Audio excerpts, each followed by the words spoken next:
And we are live now in the Storycraft Cafe. I am your host, Hank Garner. Today, I am super excited to have a guest with me. I've been looking forward to this episode all week. Dwyer Murphy joins me to talk about his brand new book, The Stolen Coast. And I forgot to ask you before we started recording, Dwyer. This came out a couple of days ago to the public, right? That's right. It came out on Tuesday, so this is all quite new and exciting. But yeah, thank you for having me. This is a real Absolutely. I'm super excited to have this chat with you. The Stolen Coast. I have been thinking about how to introduce this book, how to talk about it. It is all of the things that I love about great literature, um, but none of the easy to point to things. And I'll qualify what I mean by that. You know, we talk in writing and publishing a lot about genre, and especially in adult fiction. You know, it's very important to know where you fit because you know when you're describing your book to someone, you want to tell them where to go in the bookstore to find it. And you know, we have these very carefully categorized, you know, shelves. We've got science fiction over here, we've got fantasy usually next to it, but distinguished. And then we've got, you know, crime reads over here, and we've got mystery, and we've got romance, and and this book, The Stolen Coast, kind of could fit on a lot of different shelves. And that's one of my favorite things about books is when you have something that can have, you know, a leg in a lot of different buckets, and you wind up with an eight-legged book. But The Stolen Coast, a wonderful read. I think it's the perfect summer read because you know, when you just want to have a lazy afternoon when it's hot and you don't feel like doing anything else, you just disappear into the story. And it was one of those kind of books for me. So, anyway, I said all that to say, I love the book, Dwyer. Thank you for joining me. Thank you so much for having me. And I'm glad that I also like the kind of book that sort of could appear on a few different shelves there. And I think that was, it was something that we were thinking about as after the book was written. I guess when I was writing the book, I didn't give a great deal of thought to the genre parameters or what shelf it would be on. But afterwards, it did bring up quite a bit of discussion, and it was sort of fun to sort through the various possibilities there. Yeah, I'll bet. A fun question that I like to ask people sometimes to get the conversation going. What is your first memory of wanting to be a writer or storyteller? That is a good question. I think I was uh I remember being a kid growing up in Massachusetts, and I was sort of an obsessive reader of sports books, and my father had this strategy that I think worked quite well where I would just kind of gobble up any book that had to do with sports. And so he just gradually began to put more adult titles onto my bookshelf without really distinguishing between like these mass-produced Matt Christopher books about baseball stars, and then I'd suddenly just have a David Halberstam book on my shelf, and I just began reading those. And I think he had put some George Plimpton onto my shelf, and I decided at a young age that I wanted to just be George Plimpton when I grew up. And so I think that was one of my earliest. I was probably 7 or 8. I didn't really know what that meant, but I'd read like Paper Tiger or something like that, I think, and had decided that I liked this idea of participating in sports and getting the stuffing beat out of you by a heavyweight, or going and making a fool of yourself in like the Detroit training camp. And that really appealed to me at a young age. So I think that must have been when I decided that I wanted to write.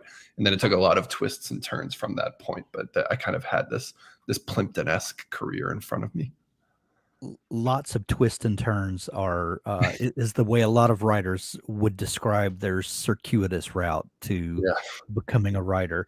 And I often wonder, you know, and I've met probably two hands full of writers who write and publish early, and their only desire has ever been to be a published author, Yeah. and they just have a singular focus. And those people are amazing, and they are case studies unto themselves. But they are the rare occurrence in writing, and you know, I often wonder. is it better um, to have a little life experience under your belt to collect, and maybe we're the weird ones that need to do this, and other people are just geniuses because they can just make it up. But to me, it seems like it's a almost a necessity to experience some things and to have to have some mistakes under your belt, if you would, to get to write from. How do you feel about that? Yeah, I mean, I went off and I was a lawyer for quite a while in New York. As one And does. yeah, it was a mistake in a lot of ways. Just Mm, I don't know. Yeah, I think right from the beginning, I knew that I didn't want to really practice law. But once you've made the mistake of entering law school and accumulating a fortune of debt, there's really no choice but to practice law and to yeah, practice a sort of very particular and, to me, not super appealing style of law, because that's the most lucrative form that you can do and pay off your debts as quickly as possible if you're able.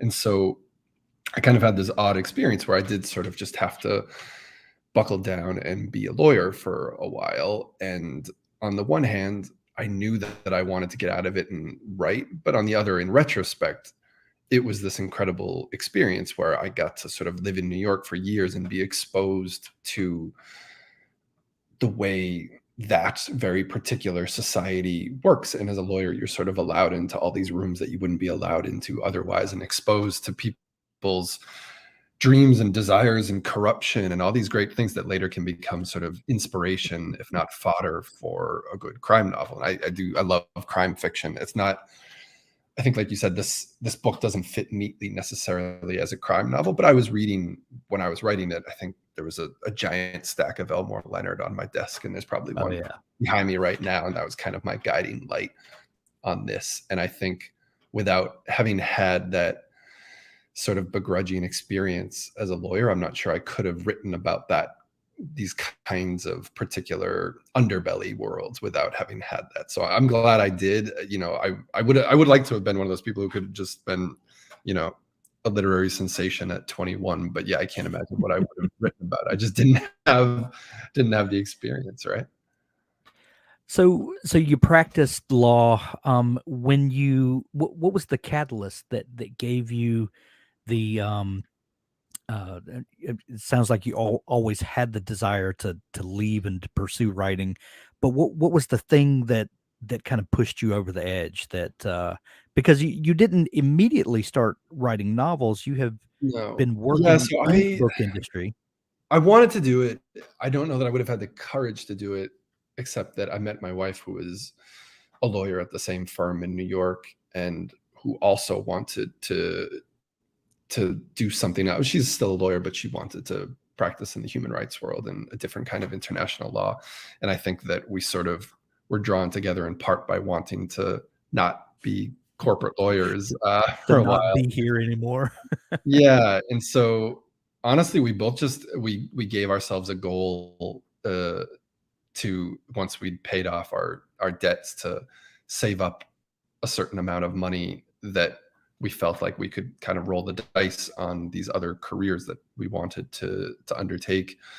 And the day I hit that number was the day I left the law firm, and my wife shortly after. And then I think the day that, the day that we hit that for her, we brought suitcases into the law firm, cleared out offices, and went straight to JFK Airport in New York and moved to Paris and lived in Paris. And that was, another fulfillment of a very particular kind of dream that we'd both been harboring for a long time. And that was where we kind of started. She was doing some work for an international body at the time and could do it out of Paris. And I got to have, stroll along the river every day and have my sort of bohemian fantasy of living in Paris and writing. It was great. Wow, that I would only imagine that flight across the Atlantic had to be full of excitement and a little bit of terror. Yeah, it was.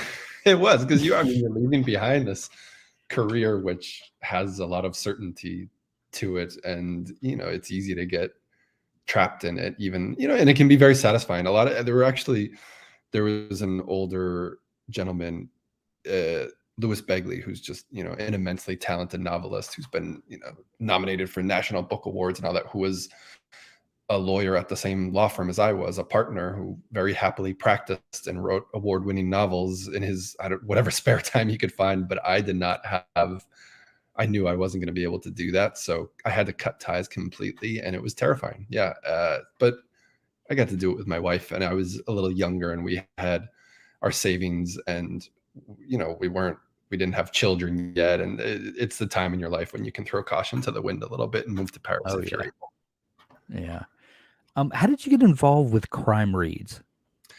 That was later. So I was back in the US, I think, at that point, and I'd been doing some sort of literary journalism, I guess, for lack of a better word, around New York, and I knew some people. I knew LitHub, the website LitHub Literary Hub had started, and they had this kind of kooky idea at the beginning that they were going to hire a sports editor to do basically sort of Plimpton-esque, George Plimpton style features of literary writers doing these pieces about sports. Like we would send a novelist to an arm wrestling competition, and she would write 5,000 words about that.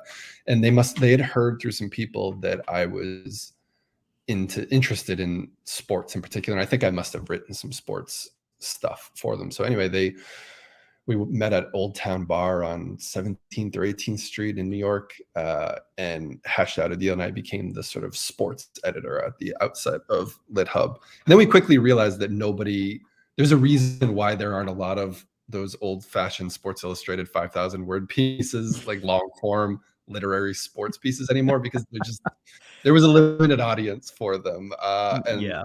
the 5 or 6 we put together were awesome, but we realized the need to sort of change course a little bit. And at that time, they were hatching an idea to launch something similar to LitHub, but that focused on the world of crime fiction, mysteries, and thrillers, for which there's a massive and fervent audience and readership out Oh yeah. there. Oh yeah. I was the resident crime fiction fan, so I threw up I could read the weather vane and know which way it was going on long form sports, and decided I would do crime fiction instead. So I ended up I ended up in that area instead of the sports, sadly. Well, even though the sports story, to me that sounds fascinating. But that's probably me and 4 other people that Me too. I still love it that when I had to find it. It's the that best. had to feel like a full circle moment, didn't it? Yeah, it did. And it From being a kid who fantasized about that to then no, it was a dream having job. And real one of the guys, conversations about it. yeah, it was. And one of the guys who launched LitHub, Terry McDonald, had been the editor of Sports Illustrated for those years that I was reading it. And so it was a particular thrill to get to sit down and think that we were going to recreate even a glimmer of this. It was great while it lasted. And it was fun to sort of recruit my friends from the literary world in New York to go off and have some strange adventures and write about them. But we just didn't get to do too much of it before it became very apparent that this wasn't going to make money. That's so funny. So crime stole your heart, as it were. Yeah. You, first off, crime fiction is and thrillers and sort of everything that kind of gravitates toward those genres is having a real moment right now. And you look at as someone that I talk to a lot of publicists and a lot of those types of stories get sent my way, and then you walk into the bookstore and you read the bestseller list, and these are always at the top. um it's really having a moment right now, but then you kind of rewind back to the 90s, to the 80s, to the 70s, and you realize that these types of stories have always kind of been having a moment. What do you think it is about those types of stories that resonate with readers so much and have for so long? I mean, I think they're entertaining. They're entertaining as hell, and people want to be entertained. And when they come to a book, I think they want that too. So there's at least this skeleton of genre over that there's a type of story that we know that we're going to be engaged by and sucked into. an inherent mystery in all these things, and a reader is going to want to turn the pages to solve the mystery in some regard, even if, like my books don't necessarily have a traditional mystery in them in any real Yeah. sense. But I do think that there's a natural propulsion or momentum to a story that has that kind of crime and mystery element to it. And it's just, I mean, it's storytelling that goes back to the beginning of time. There's a reason why these stories have been around, not just popular this century, but last century, all centuries, because we want to see people with the highest stakes and, the death and dreams and ambition and tragedy going through. So I think that, they naturally lend themselves to these types of stories. And there's something in our DNA that kind of responds to those beats of storytelling. So to me, it's also just, I mean, I love the form because then you can kind of do with it whatever you want. And I think you have a certain confidence that the reader is going to be engaged because you've put the work into creating a plot that they might care about and want to advance through to find out what happens next. And once you have that certainty, you can feel quite liberated as a writer. I find it very freeing because you can do all sorts of strange and peculiar and fun and exuberant and odd things in between, and you've still got something tethered that keeps you tied to that story. And I find that really liberating. I don't know how you feel about it, but to me, that there is something very freeing about that, because I know that I've got that story, and so I can do all these other eccentric things around it. It's also kind of like when you talk to horror writers, and your books have Right. nothing to do with horror, so I don't want the audience to No, misconstrue that's, yeah. what I'm saying. But the you know, horror writers are usually some of the nicest, Yeah. most genial, engaging people that you'll ever meet, and they're nothing like the stories that they tell. But there's something about reading something that scares you, but reading it from the comfort of your favorite reading chair, where you're home and you're safe and nothing bad is gonna happen, but allowing your imagination to go there, there's something primal about experiencing those feelings without being in danger, and crime fiction kind of touches on a little bit of that. There's something about exploring the darkness of humanity without having to be dark. Maybe that's kind of oversimplifying, but there's some kinship there in that type of storytelling. Yeah, absolutely. There's that same kind of vicarious adventure to it. And I think both of those types of books, as you're describing, they seem really conducive to, curling up on that couch when you're alone on a summer night or a winter night and kind of, diving into yourself and reading the story. There's something really idyllic about that kind of setting. Even if you're reading about the most horrific, unsettling things, there's a comfort to them somehow. Right, right. So you're working in the world of publishing, but um, you published a book last year that was your first published novel. Mhm. What kind of got you? What was the first idea for that book, and when did you realize that this was going to be the thing that launched your fiction writing career? Yeah, I think I had been kind of dabbling for a long time on a different type of novel, something maybe a little bit more somber and without any story, and something that was a little bit just a different kind of novel. And at some point along the way, discovered a different kind of love for crime fiction. I think I've probably told the story to a lot of people, but I was wandering through some stacks at the Center for Fiction in New York, which is kind of private library, and I came across Walter Mosley's Devil in a Blue Dress and just was completely captivated for the next 8 hours and didn't move out of my very comfortable seat while I was reading it. And I think that kind of opened my eyes to the sorts of things that crime fiction could do. And around that time, I'd been trying for a while to write a novel and kind of giving things up and just not really doing it to my satisfaction. And so never finishing anything or never showing anything to anyone, kind of just quietly, secretly plugging away at these things. And at that time, my wife became pregnant, and we realized we're going to have a child. And I think I'm curious if you've spoken to other authors who've had that impetus as well. But suddenly to put a clock on this kind of aimless dream that I'd had for a while of wanting to be a writer that had no particular pressure to it. And now I kind of felt like, for whatever reason, I felt like I had 9 months to write a novel and for it to stick and be the novel that I was proud of and that could be published. And if I didn't, I was going to go back to being a lawyer and try to, do that. I guess I had this idea that I needed some stability or finances to pay for my child's life. There's that's just the reality of it. So anyway, I put this kind of clock on it, and I've always kind of There's worked. nothing like children to solidify the Yeah, adulthood that you're in.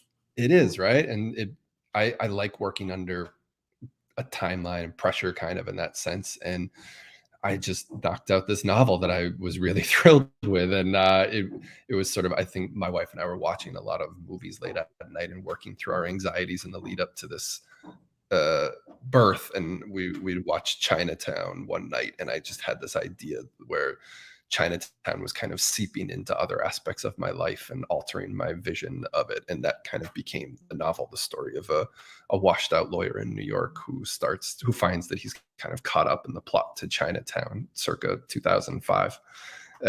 And I was able to just get the draft done before my daughter was born, and things worked out great. So I'm glad that I didn't have to go back to being a lawyer, I guess.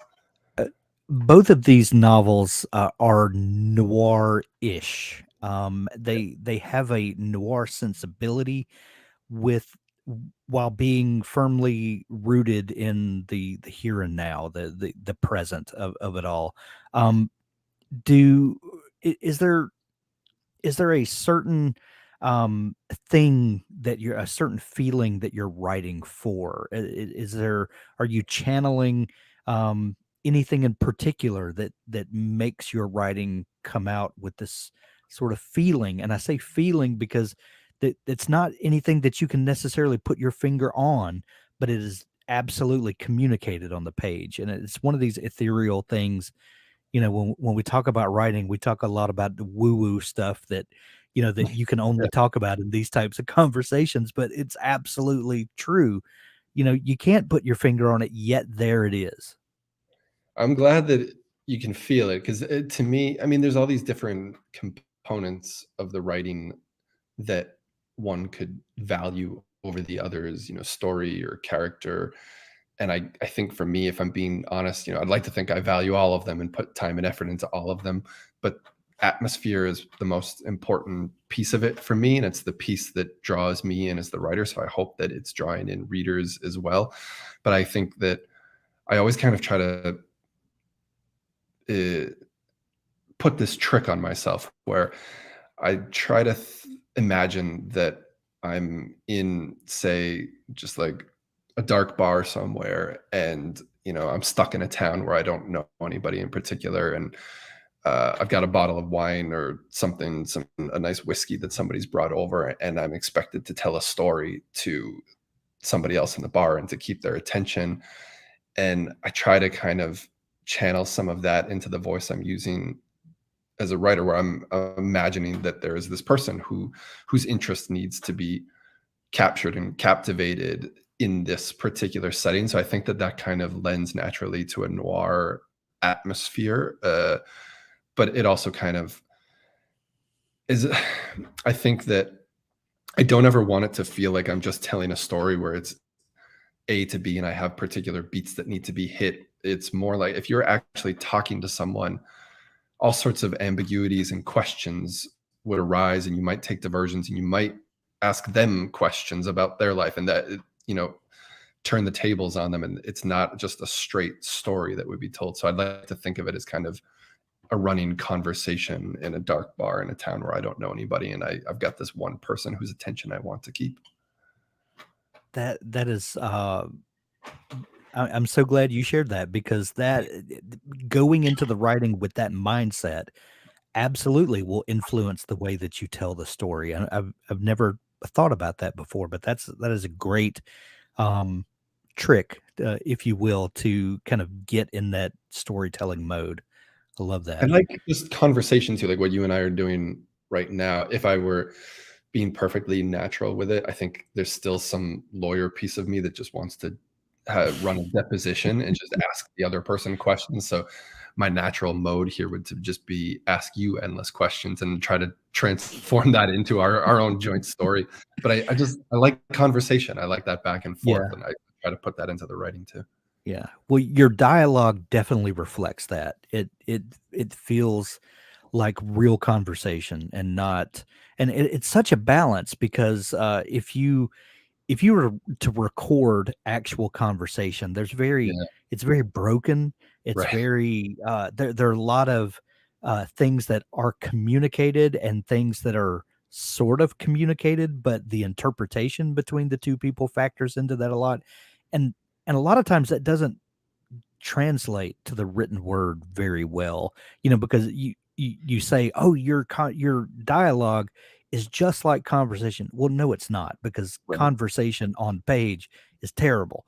But there is a fine line to splitting, what we perceive as real conversation, uh, versus the way it really is. That's a real art to translating that. Yeah, it's so fun and interesting, right? And I think, writers who try to write good dialogue all discover this, but it is there you're somewhere in the realm between what could realistically be exchanged between two people and what is insightful and evocative and interesting to read on the page. And so I feel like if you really care about dialogue, you're sort of forever honing that dialogue to try to strike the Yeah. exact right balance between those two poles, and it's a lot of fun. I mean, the dialogue is it's my favorite part of it. It just makes the story kind of sing, and all the characters feel real, and they get their chance to kind of step onto the stage for a while. Absolutely. I read something about you, or I saw it in an interview. I can't remember where, and please correct me if I get this wrong. But you found something of your father's one time that was had to do with a previous life. Can you Yeah. kind of tell some of that story? Yeah. So I think a lot of this new book, The Stolen Coast, there's a father character in it who is uh, an ex spy who has returned to the states and is raising his son in Massachusetts, and kind of runs this business where he helps fugitives escape the country, sort of, and start over with a new identity. Uh, my father was a bookseller, a career bookseller. He managed a bookstore in Massachusetts at a university. I worked there a lot with him and have very fond memories of it.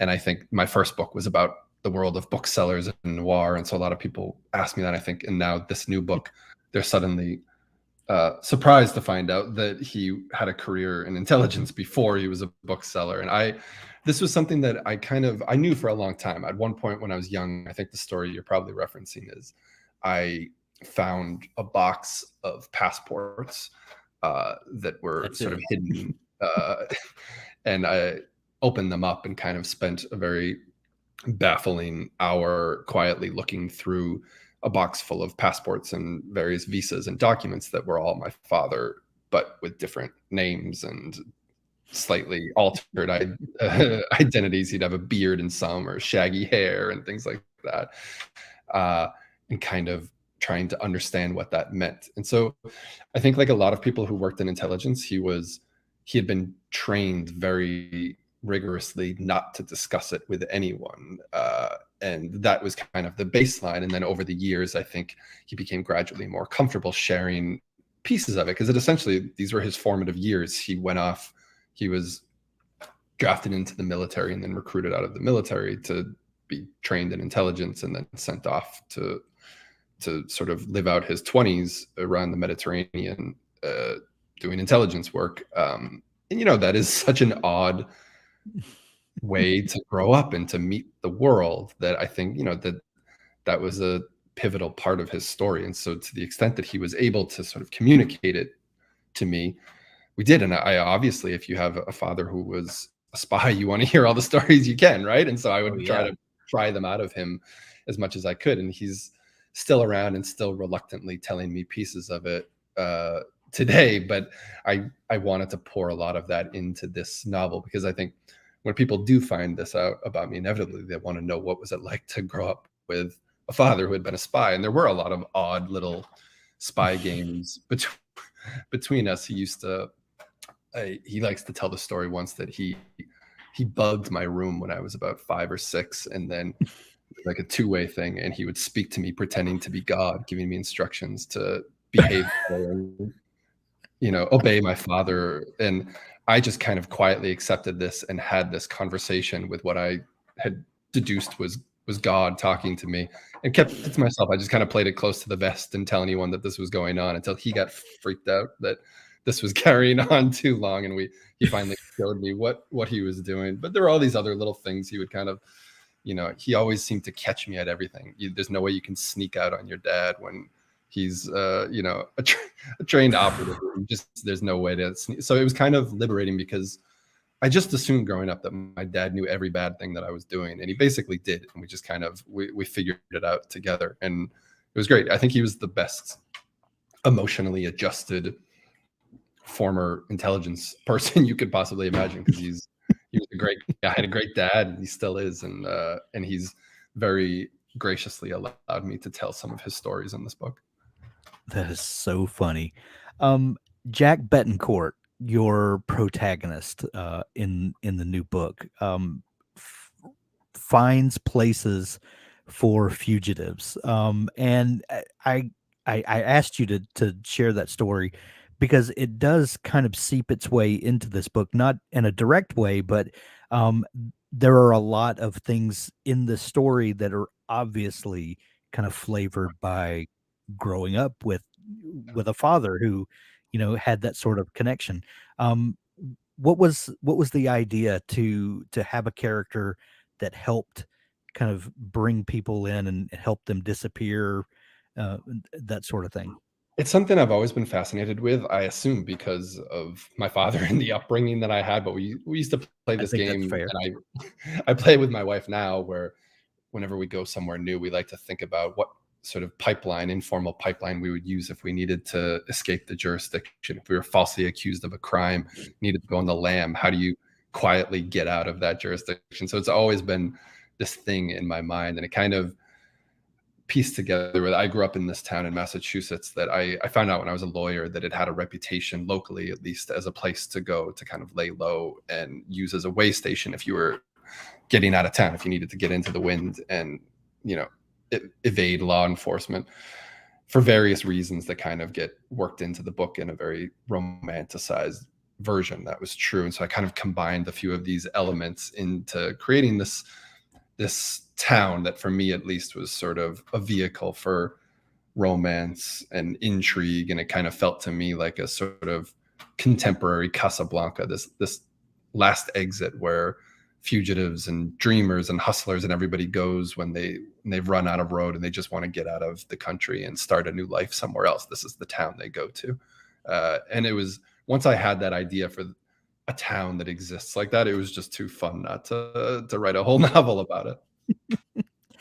My wife and I play Scrabble together, and that's This is what happens a when you get two very, lawyers together. Yeah, you just that's a very different sort of thing than planning our escape. But all right. Well, now you know where to come if you ever need to plan your escape. You call up me and my wife, and we know all the extradition treaties. So just there you go. And if you're looking for a triple word score, look us up. exactly, the road runs both ways.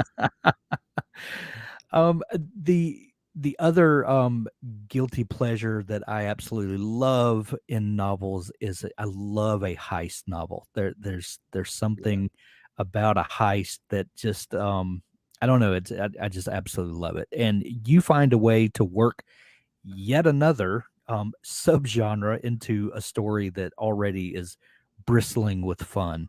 What was the idea to include this into the novel? Well, I mean, I just love heist stories too, right? Heist books, Yeah. heist movies, and they've got all these beats that are just so much fun. Like when the beginning of a heist when you're sort of assembling the team and you're going to need a safe cracker and you're going to need a getaway Right. driver, and the idea of getting the team together is just tremendous amount of fun. Or after you're done the heist and then everybody gets together for this celebration that turns out to be premature, and they're dancing and they're drinking and they're all these different beats. And then also just the procedural aspect of trying to work out an overly intricate heist, because it has to be overly intricate if it's going to be really fun, right? It's got to be 12 steps too many. And so I just love those stories. I grew up reading and watching them. And what we were talking about before with genre, where once you kind of pick out a piece of the genre, you're free to just create within it and have fun with it, essentially. I love heist stories, and I just thought, how much fun would it be to get to do my version of Rafifi and get to put just a couple of characters together. And I had a sort of central romantic story to it. And I always liked the idea of a heist or a caper as a kind of stand-in for a courtship, where every step of the way along the heist, the planning was another kind of piece of another step in the dance between two characters. So I wanted to make a heist story that was essentially, two people who are kind of falling in love but can't trust one another and decide to pull off a robbery anyway. I love it. If we know anything about publishing, this book, The Stolen Coast, has been off of your desk for quite a while now, Yeah. probably. The nature of the beast. When you turned in your final edits and you're just kind of waiting for the machinery of publishing to turn, what have you been working on lately?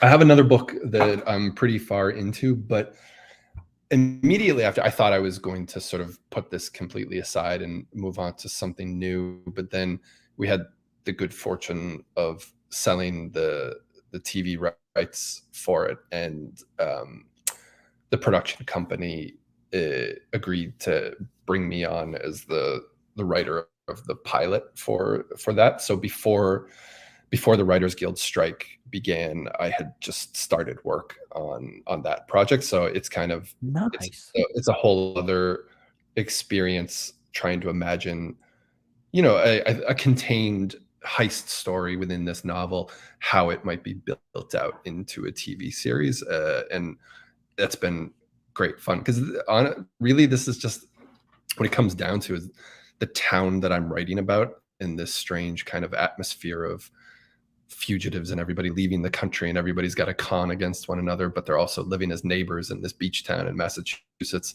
It's just a fun place to spend time. I love it. And so I've gotten to spend more time there. And right now I'm kind of chomping at the bit, because during the writer's strike, you can't work on any of this. So I'm looking forward to getting to dive back into that world once we get a fair contract on that. But in the meantime, I've just been writing my next book, which is also something set in coastal Massachusetts. So I get to spend a little time there in a different way. I love it. I love it. I cannot wait to see this on the screen. This is going to be amazing. The Stolen Coast is available everywhere now. Go visit your local bookstore, grab a copy today. If you don't have a local bookstore, we'll put links to it where you can pick it up from Amazon in the show notes of this episode. Dwyer, this has been so much fun chatting. Thank you for taking time to come on the show. But if folks are just discovering you and want to follow along and dig into all the great stuff that's going on with you, is there a place online that's best for them to connect with you and follow along? Yeah, I guess I'm on Twitter, Dwyer Murphy, and then I run, as you mentioned, this website, CrimeReads, where we're covering new crime fiction every day. And you can just go to Penguin Random House has a page for all these books. It's put out by Viking Books, and you can find it there if you search for Dwyer Murphy Stolen Coast, I think it'll come up. And I'm around. I love talking about this. So it's a pleasure to get to chat with you about it, and to get to chat with a writer about writing it's always fun. So thank you so much for having me. Oh, absolutely. I read the arc of this book a couple of months ago, I guess, and now that it's released, I grabbed the audio from Audible, and my wife and I are going on a road trip this weekend, and so I'm going to listen to the audio again. I'm super excited. The audio is great. I hope the story all over again. That's a lot of pressure. I don't want to ruin your road trip. That sounds very nice. I hope it works out. Well, this will be my wife's introduction, so we'll see how it goes. But All right. A lot of pressure. And you got Scrabble to fall back on, but I don't want to interrupt that. It sounds great. there you go. Well, go pick up The Stolen Coast. We'll put links to it, as we said. Dwyer, thank you so much for taking time to come on the show. Thank you, Hank.